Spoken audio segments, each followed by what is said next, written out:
an artist, and entrepreneur. Throughout Nanci's life, she's maintained a passion for the arts and spiritual transformation. Nanci helps you create your vision of success and harnesses your personal power to get your big dreams off the back burner. If you are ready for a no excuses type of coach, Nanci might be a good fit for you. Today, our talk title is Embrace Your Inner Critic. Nanci Adair.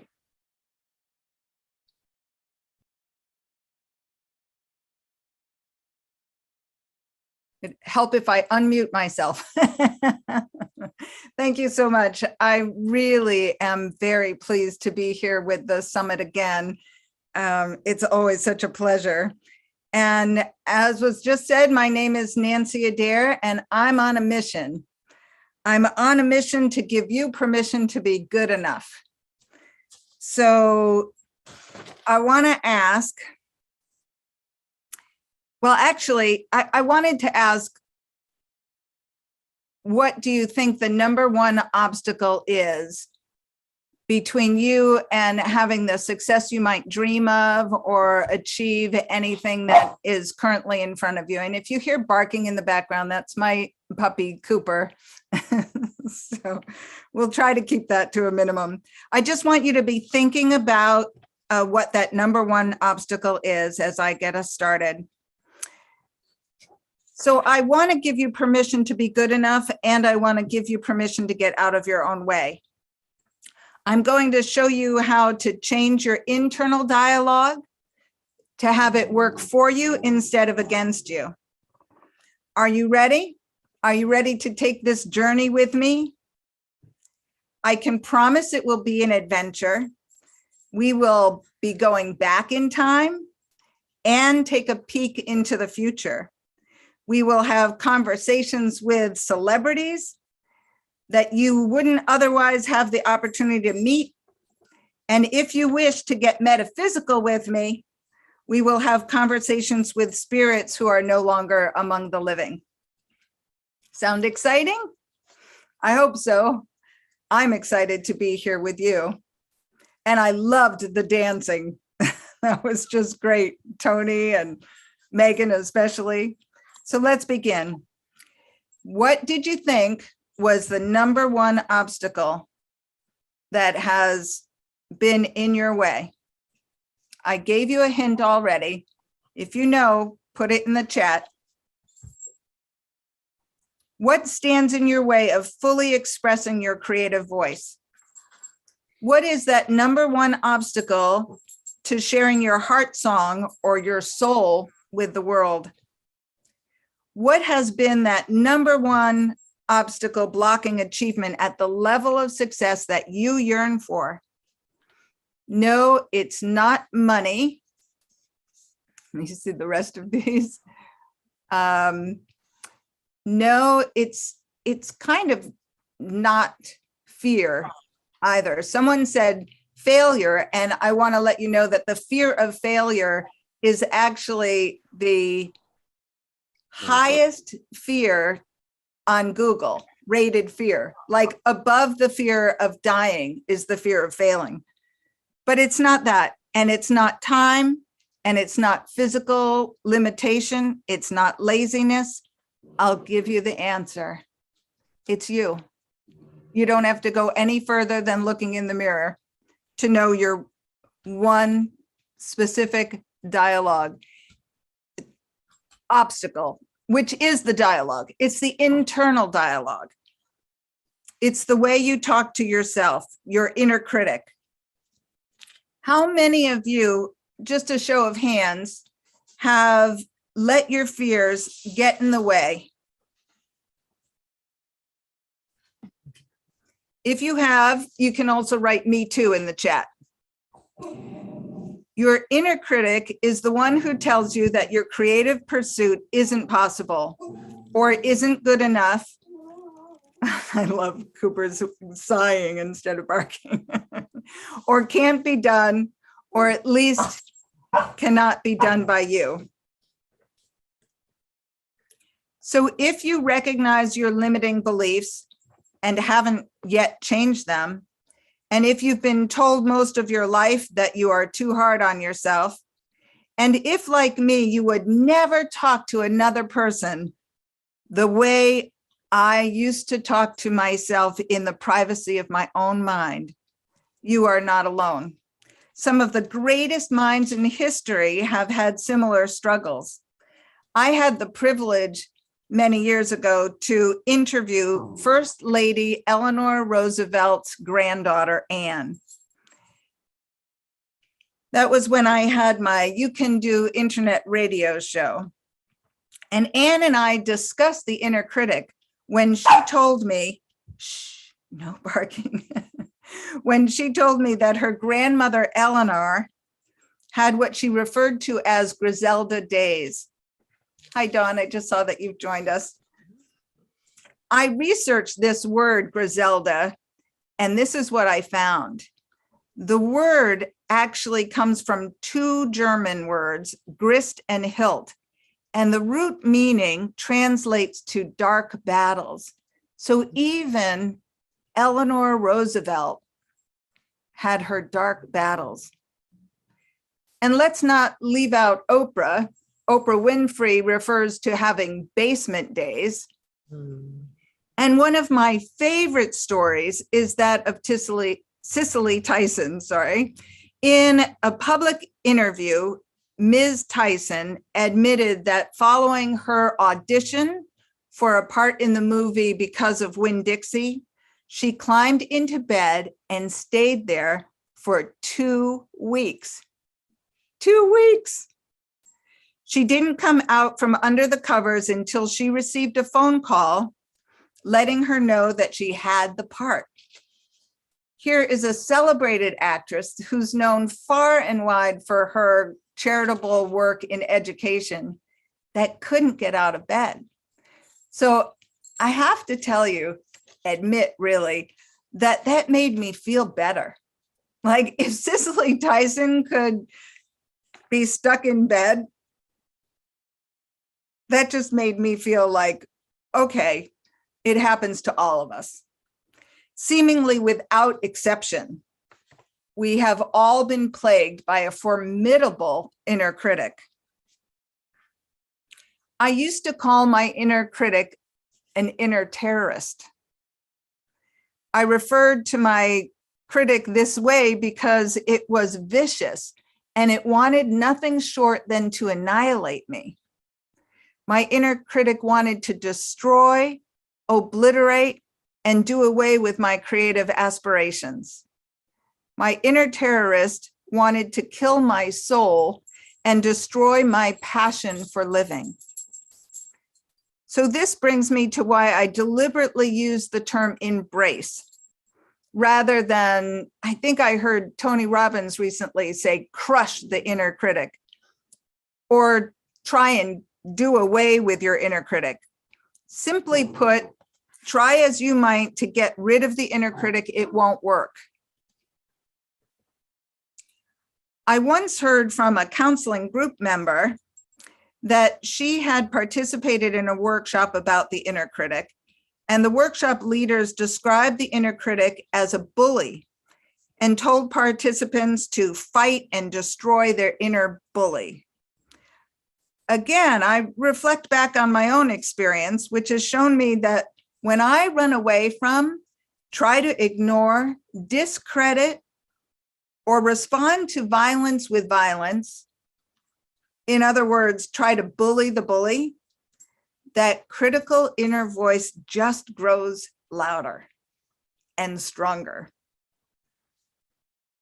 During a workshop, when I shared how I used to call my inner critic an inner terrorist, one of the attendees, who happened to be also a very accomplished artist, said she had a whole cell of terrorists in her mind. Your inner critic often has multiple voices. You've probably heard the term an itty bitty shitty committee, or how being alone in your mind can be likened to going alone in a bad neighborhood?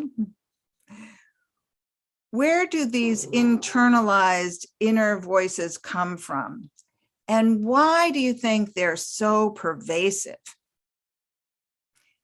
Sadly, they often stem from well-meaning loved ones.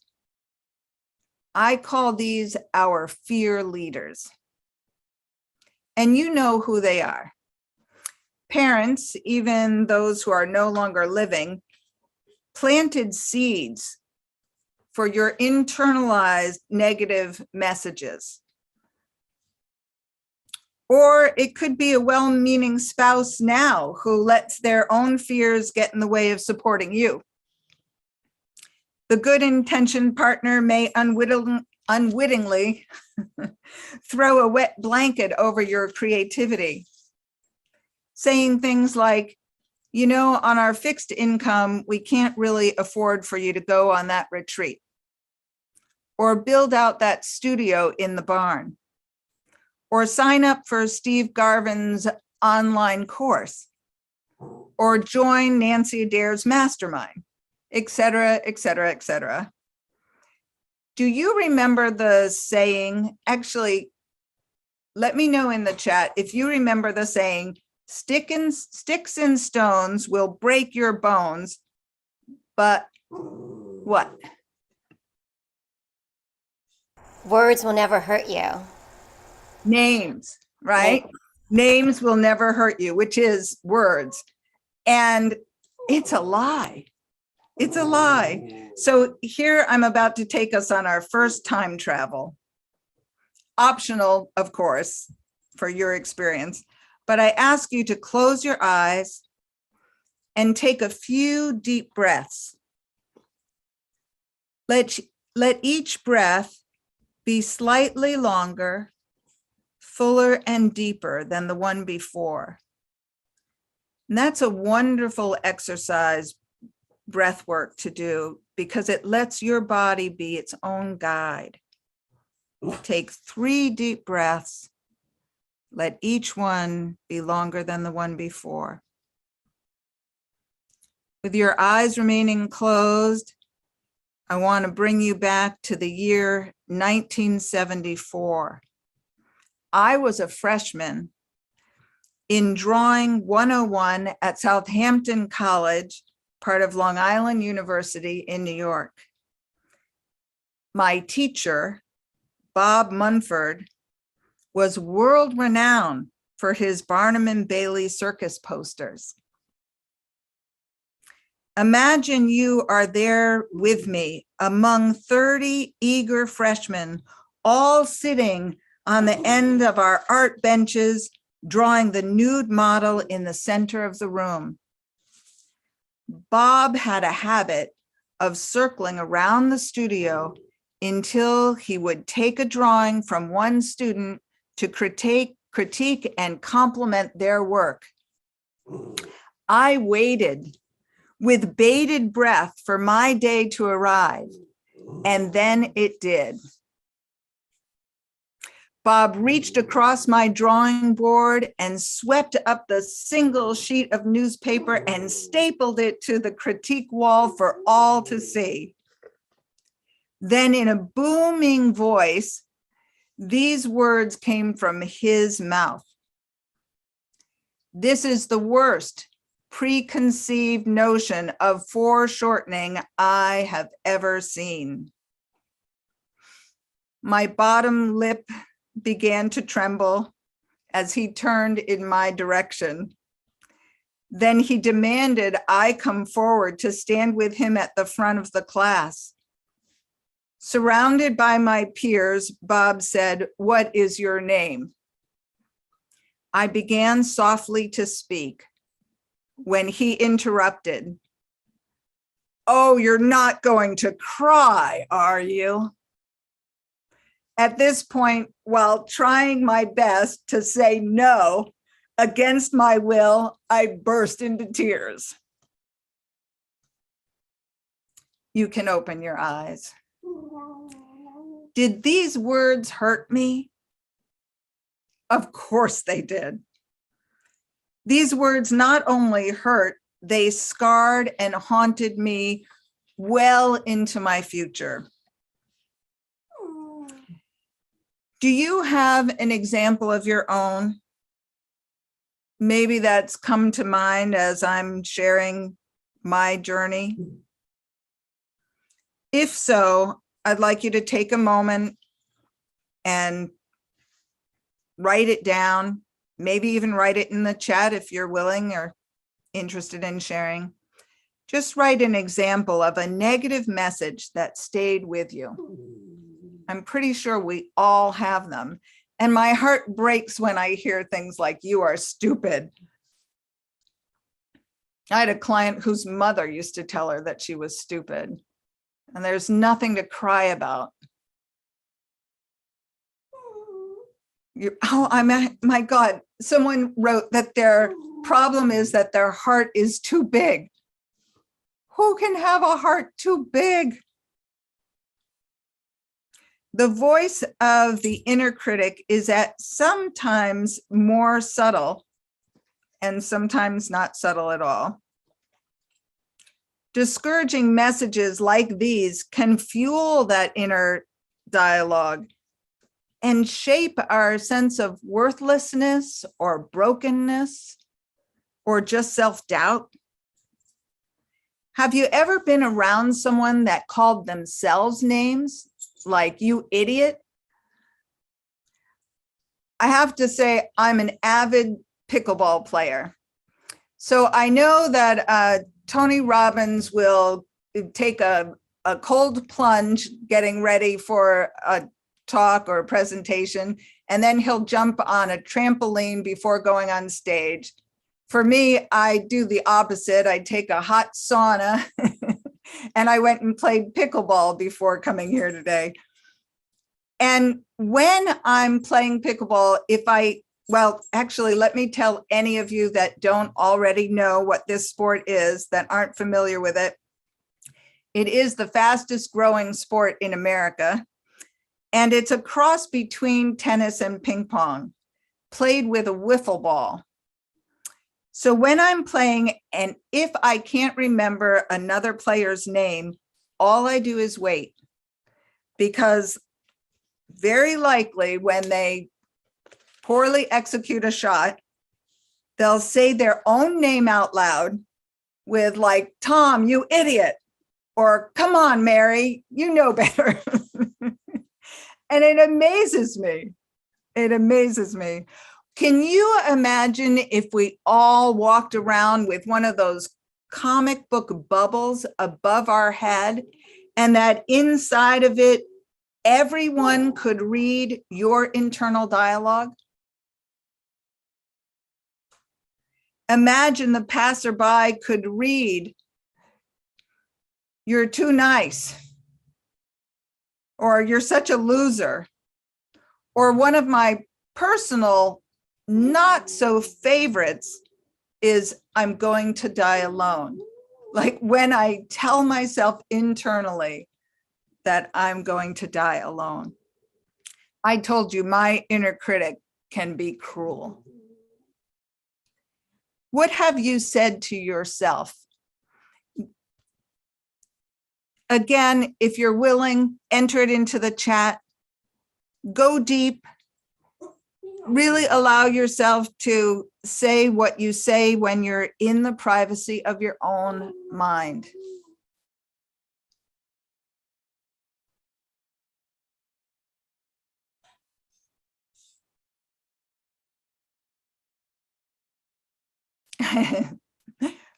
Susan just said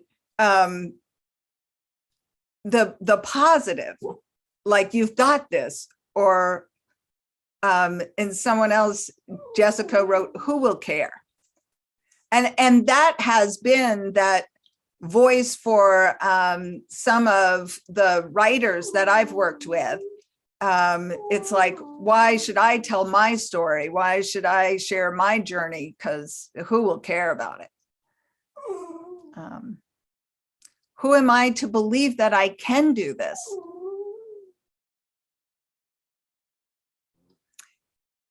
I want you to take a moment again, close your eyes, go on another travel journey back in time. This time it's your experience.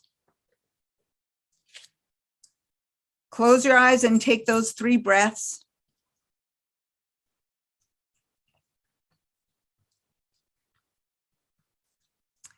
Imagine you are a younger version of yourself. With your eyes closed, know that it's your birthday and you're young enough to be sitting in front of a cake lit with candles and excited. What are you told before blowing out those candles? Yes, that's right. You're told to make a wish. And what are you told about that wish? Right again, you're told to not say it out loud. And why? Why are you told to not say your wish out loud? Right again, because if you say your wish out loud, it won't come true. That's a lie. Right? No, it's wrong. That is a lie. It's just like those messages that you've had that give yourself a negative outlook or that you can't do something. It's a lie. In fact, we've learned from many greats in the personal development industry that the opposite, the exact opposite is true, that you must visualize your dreams and desires and boldly share them with the world. Deepak Chopra turned around the saying, I have to believe it, I have to see it to believe it, and said instead, I must believe it to see it, to bring it about, to manifest that desire in our lives. So what do we do if we can't rid or banish or crush our inner critic or remove the past or present fear leaders in our lives? What do we do? Some of you are already familiar with my book, Achieve the Summit of Your Soul, Your Dreams. Oh my God, that just came out like a Freudian slip. Achieve the Summit of Your Soul. Here we are on the Sing Your Heart Song Summit. So Achieve the Summit of Your Dreams is the actual book title. And it's a guide to using the goal model method of life coaching that I created. I call it GMM for short. And the purpose of GMM is my effort to help you develop an internal team of people you admire who will champion you to reach your greatest successes. So again, close your eyes. Relax your breathing and allow into your consciousness the image of a person that you've admired. This person doesn't have to be living. They can even be a fictional character, a historical figure, a well-known celebrity, or your next door neighbor. The only qualification is that this be a person that is or has been an inspiration to you. Once you've brought a person to mind, or if several people come to mind, let yourself choose one. And then write some of the names in the chat so we can all be in the company of these wonderful people. Atticus Finch. The first one, Martin Luther King, Thich Nhat Hanh. Beautiful. Amelia Earhart, she was one early early goal model of a client of mine. Maya Angelou was one of mine. Charlie Chaplin. These are great. Can you imagine just having a whole team created of people like J.P. Morgan that help you, that are there for you? I'm going to ask you to close your eyes one more time. And imagine this goal model, this cheerleader, this inner champion, helping you to approach your next creative challenge. So whether you know what that is right now that you're working on, I want you to imagine being with this person that has inspired you, that you've admired, and hear from them how they can best support you or help you take the next step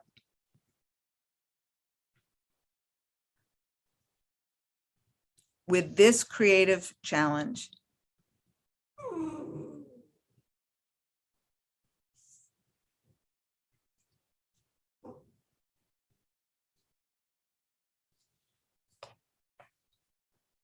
And does anyone want to share that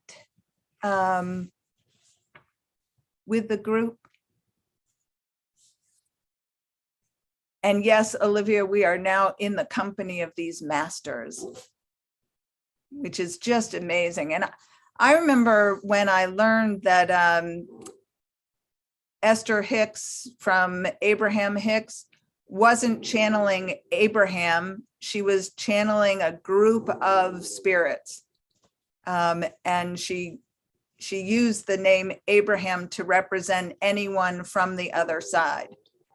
And when I first developed this goal model method of life coaching, one of my clients asked me if I'd read Think and Grow Rich by Napoleon Hill.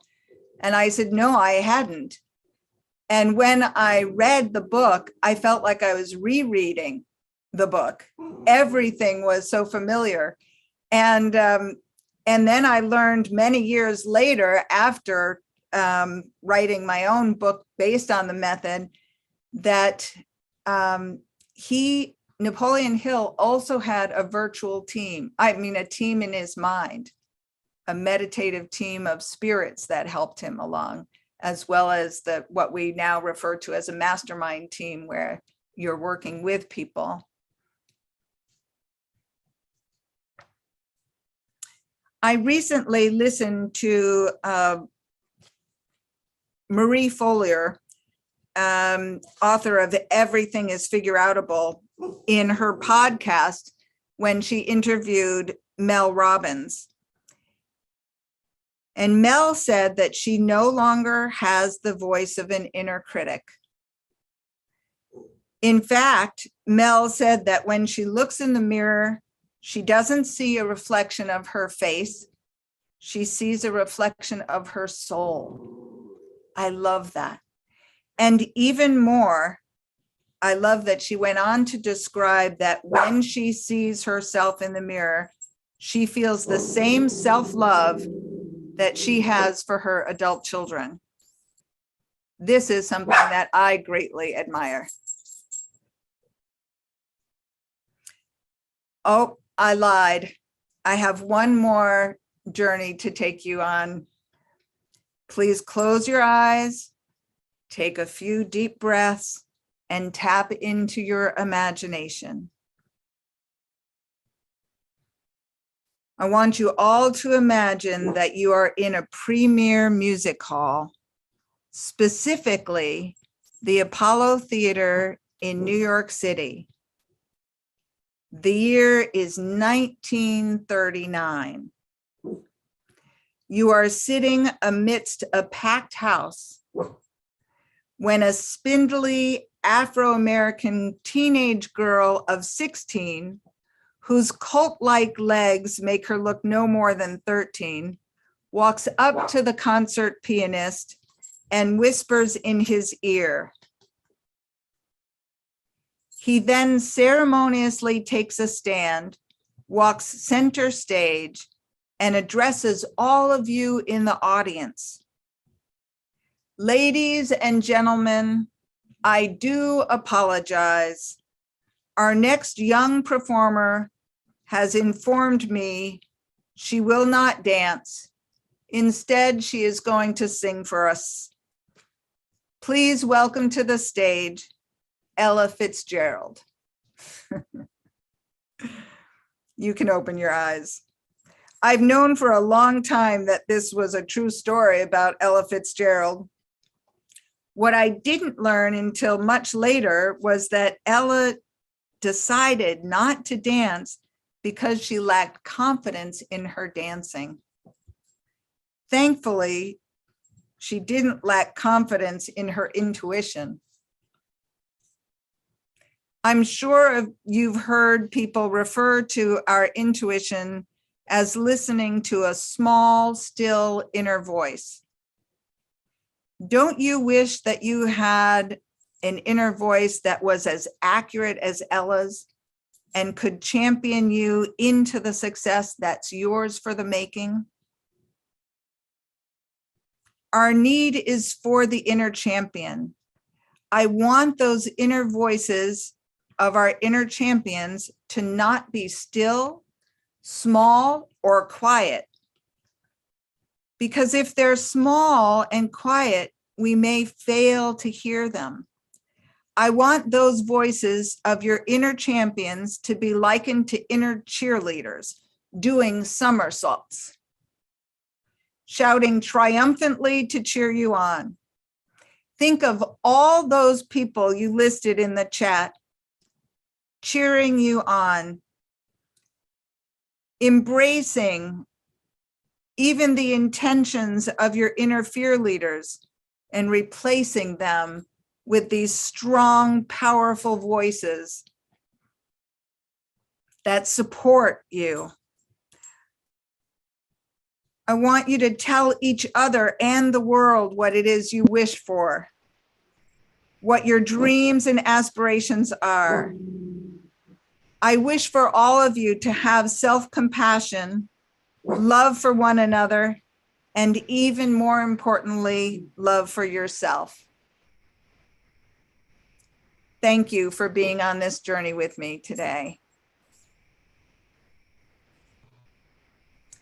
And if there are any questions or comments, I'd be glad to speak to them. You're welcome, Dawn. Can we see Cooper? Maybe if he lets me pick him up. Come here. Come here. He certainly was heard. Come here, baby.